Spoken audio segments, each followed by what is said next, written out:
हाँ तो बच्चों, कैसे हो आप सब? उम्मीद है आप सब बढ़िया होंगे। फिजिक्स गिरी में आपका स्वागत है। तो आज हम पढ़ेंगे पांचवा पाठ, गतिमान आवेश तथा चुंबकत्व। तो देखो, सबसे पहला टॉपिक है हमारा ऑर्स्टेड का सिद्धांत। ठीक है,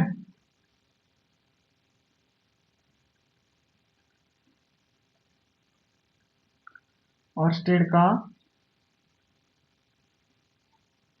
सिद्धांत।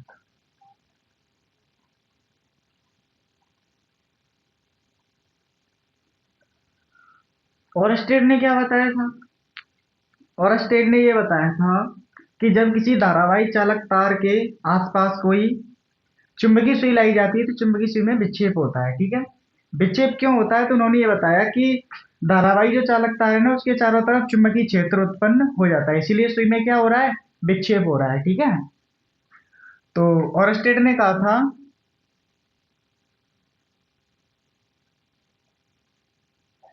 ऑरस्टेड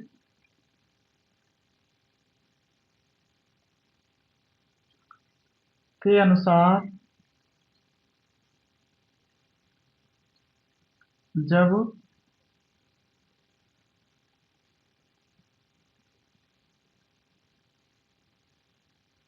किसी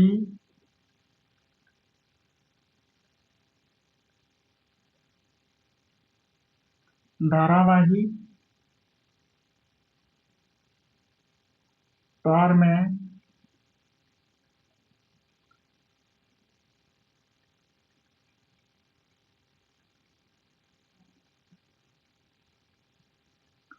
धारा प्रवाहित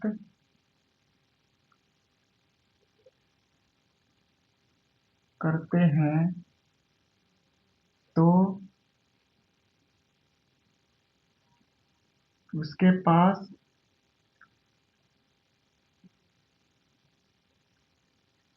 रखी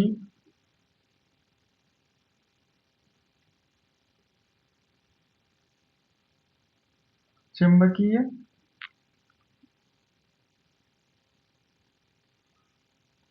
सुई में विक्षेप होता है। क्या होता है?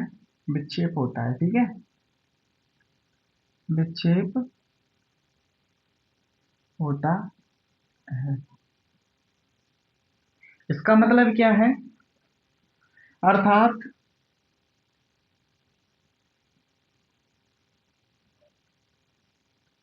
तार के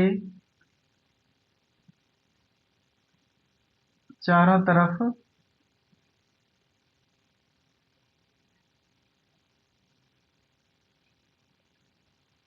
चुंबकीय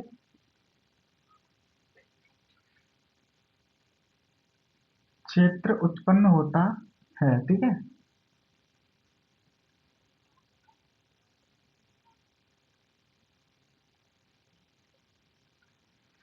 ये वाला क्वेश्चन टिक द करेक्ट में बहुत पूछा जाता है कि गतिमान आवेश क्या उत्पन्न करता है। तो केवल क्या उत्पन्न करता है? वो चुंबकीय क्षेत्र। ठीक है, इसे भूलना मत, बहुत इंपॉर्टेंट है। टिक द करेक्ट में ये लगभग बहुत बार पूछा गया है, मैंने पेपर देखे हैं जितने भी। ठीक है, तो यहाँ पे क्या हो रहा है कि ऑरस्टेड के अनुसार जब किसी धारावाही चालक तार में धारा प्रवाहित करते हैं तो उसके पास रखी चुंबकीय सुई में विक्षेप होता है। ठीक है, ऑरस्टेड ने यह नियम 1820 में दिया था। कब दिया था? 1820 में। ठीक है, ऑरस्टेड ने यह नियम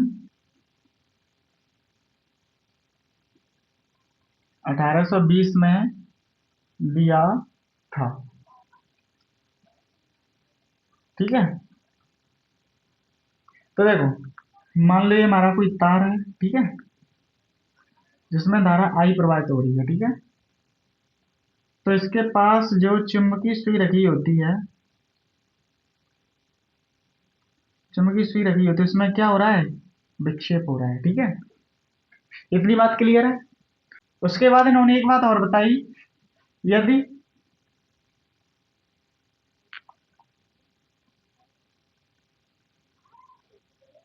धारा की दिशा बदल दी जाए, दिशा बदल दी जाए तो सुई की विक्षेप की दिशा भी बदल जाती है। ठीक है, दिशा भी बदल जाती है। ठीक है, बहुत सिंपल है, कुछ नहीं है इसमें। ठीक है, नोट कर लो इसको, मैं बता देता हूँ। ठीक है, तो बच्चों अगला टॉपिक है हमारा चुंबकीय क्षेत्र। चुंबकीय क्षेत्र के बारे में जान लेते हैं। देखो,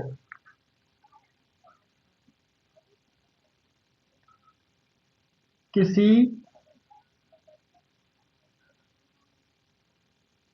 गतिमान आवेश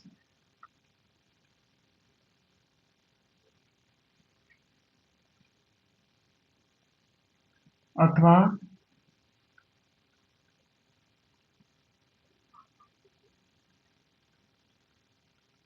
किसी चुंबक के द्वारा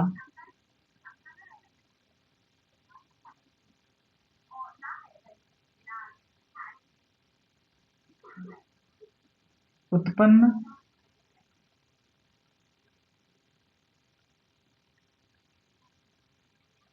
चुंबकीय प्रभाव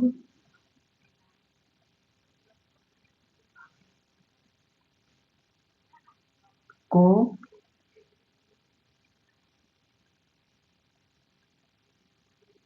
चुंबकीय क्षेत्र कहते हैं। ठीक है, क्षेत्र कहते हैं। ठीक है, एक तो डेफिनेशन आप ये लिख सकते हो, किसी गतिमान आवेश अथवा किसी चुंबक के द्वारा उत्पन्न चुंबकीय प्रभाव को चुंबकीय क्षेत्र कहते हैं। अथवा अगर ये समझ में ना आए तो एक और चीज है। ठीक है, अथवा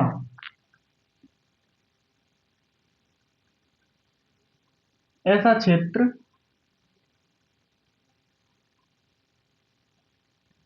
जिसमें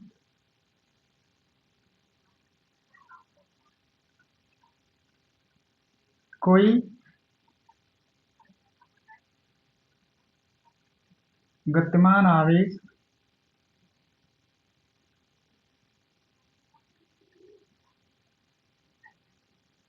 अथवा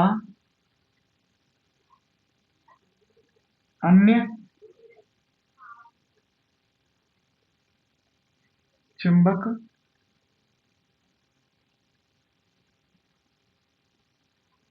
चुंबकीय बल का अनुभव करते हैं,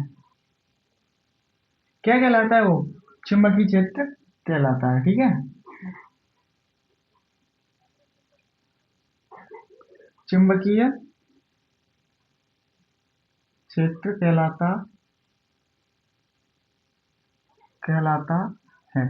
ठीक है, बहुत सिंपल है। देखो, अब इसे कैपिटल बी से व्यक्त करते हैं। ठीक है, व्यक्त करते हैं। ठीक है, इसका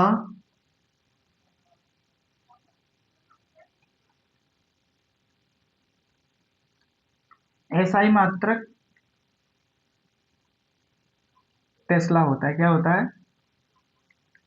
टेस्ला होता है। ठीक है,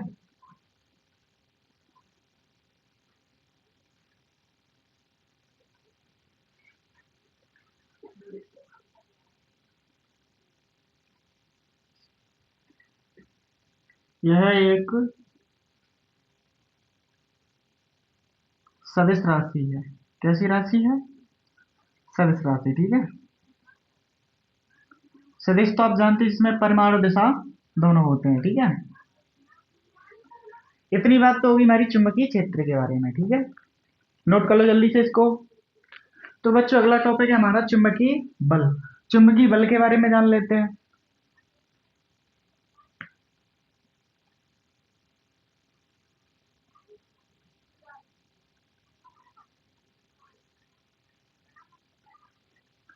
ऐसा बल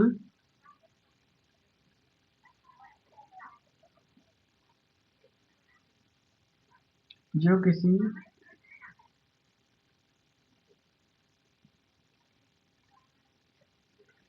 गतिमान आवेश के द्वारा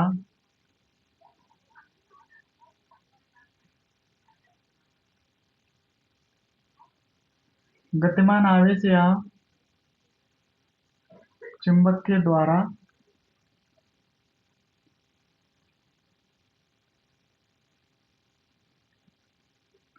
अन्य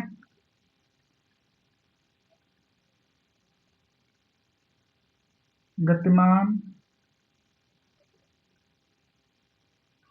आवेश या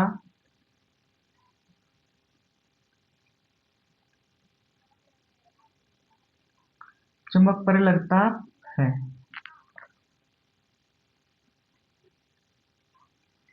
चुंबकीय बल कहलाता है। ठीक है,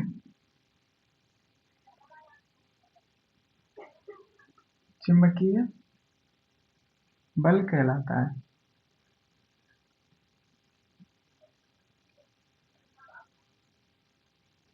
ठीक है, देखो बच्चे, चुंबकीय बल का फॉर्मूला होता है एफ एम बराबर Q V B sine theta. ठीक है, ये हो गया इसका फॉर्मूला। नोट कर लो इसको जल्दी से, इसके बाद मैं अगला टॉपिक करता हूं। देखो बच्चों, फ्लेमिंग के जो बाएं हाथ का नियम है वो ये कहता है कि अगर हम अपने अंगूठे, ठीक है, अंगूठे के बगल वाली उंगली और ये बीच वाली उंगली को एक दूसरे के लंबवत कर लें, ठीक है, तो होता क्या है, जो अंगूठा है वो चुंबकीय बल की दिशा को दर्शाता है। किसको दर्शाता है? चुंबकीय बल की दिशा। ठीक है, और ये जो अंगूठे के बगल वाली उंगली है ये चुंबकीय क्षेत्र की दिशा को दर्शाती है। किसको दर्शाती है? चुंबकीय क्षेत्र की दिशा। ठीक है, और ये जो बीच वाली उंगली है ये धारा की दिशा को दर्शाती है। ठीक है, तो फ्लेमिंग ने क्या कहा था कि ऐसे करके हम अपना हाथ बना लेते हैं। ठीक है, यहाँ पे हाथ, ठीक है,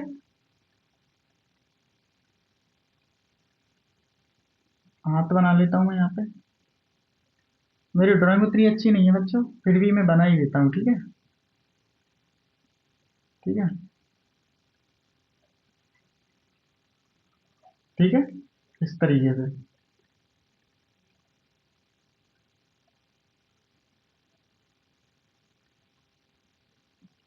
इस तरीके से नियम कहता है। ठीक है, तो जो अंगूठा है ना, अंगूठा, अंगूठा क्या बताएगा? बल की दिशा। ठीक है,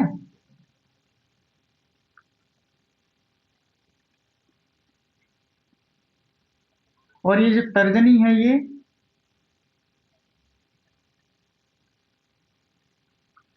तर्जनी बताएगी तुम्हारी चुंबकीय क्षेत्र की दिशा। ठीक है, चुंबकीय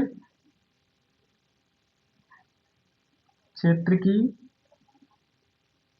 दिशा। ठीक है, बीच वाली उंगली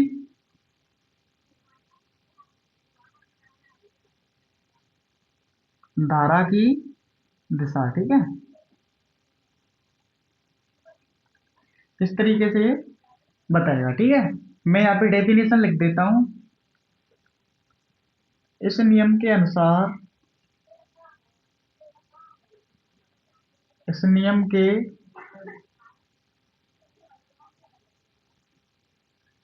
अनुसार यदि हम अपने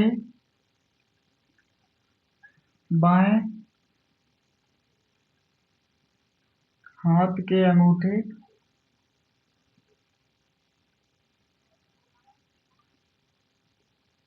को तर्जनी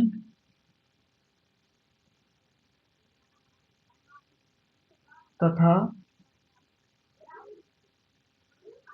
बीच वाली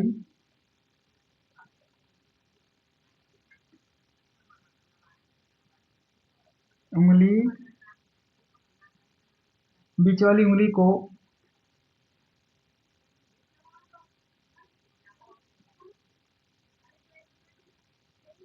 एक दूसरे के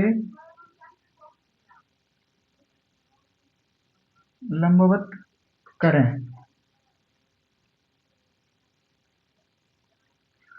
तो क्या होगा, तो अंगूठा बल की दिशा, ठीक है, और तर्जनी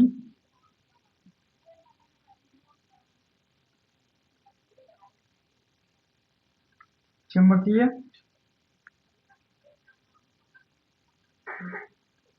क्षेत्र की दिशा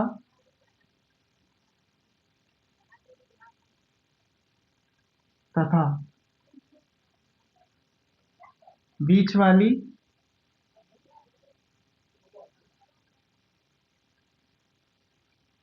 धारा की दिशा को दर्शाएगी, ठीक है।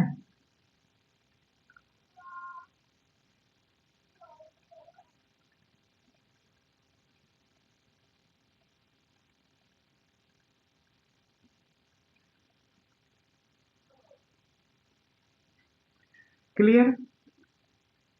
तो ये कहता है हमारा फ्लेमी के वायुयात का नियम, ठीक है। नोट कर लो इसको। अगला टॉपिक है हमारा, हाँ तो प्यारे बच्चों अगला टॉपिक है हमारा धारावाही चालक तार के कारण चुंबकीय बल। तो देखो इसको देख लेते हैं। देखो हम जानते हैं एफ एम बराबर चुंबकीय बल बराबर क्या होता है, Q V V sine theta, ठीक है। इसे मान लो समीकरण नंबर 1, ठीक है। क्यू बराबर हम क्या जानते हैं, आई टी, रख दो यहाँ पे। एफ एम बराबर क्यू, क्यू की जगह पे क्या रख दो, I T, I T into V sine theta, ठीक है। अब देखो यहाँ पे क्या है, टी, टी क्या है यहाँ पे समय, वी क्या है चाल, ठीक है। चाल बराबर क्या होता है, दूरी बट्टे समय, ठीक है। तो दूरी बराबर क्या हो जाएगा, दूरी बराबर हो जाएगा चाल गुणा समय, ठीक है, चाल गुणा समय। देखो ये बी हमारी चाल है और टी समय है, ठीक है। और तो दूरी यहाँ पे क्या हो जाएगी, तार की लंबाई, क्या हो जाएगी, तार की लंबाई, ठीक है। तो एफ एम बराबर टी इंटू वी की जगह पे क्या रख दो, L, I L V sine theta, ठीक है। क्यों, क्योंकि टी इंटू वी बराबर एल, ठीक है। देखो तो एफ एम बराबर फाइनल फॉर्मूला हमारा क्या आ गया, I D L sine theta, ठीक है। बहुत सिंपल है, नोट कर लो इसको।